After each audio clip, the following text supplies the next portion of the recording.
get the little DT supermoto together.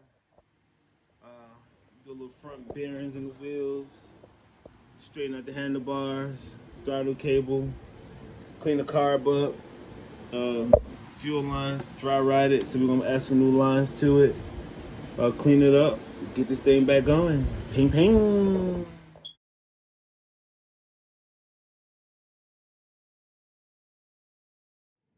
Time to get that carburetor done. Put a new one on, and we're gonna get going.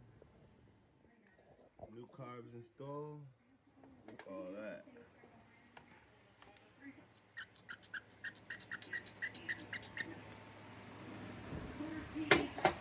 Let's crank him up. Wham whammy. Activity.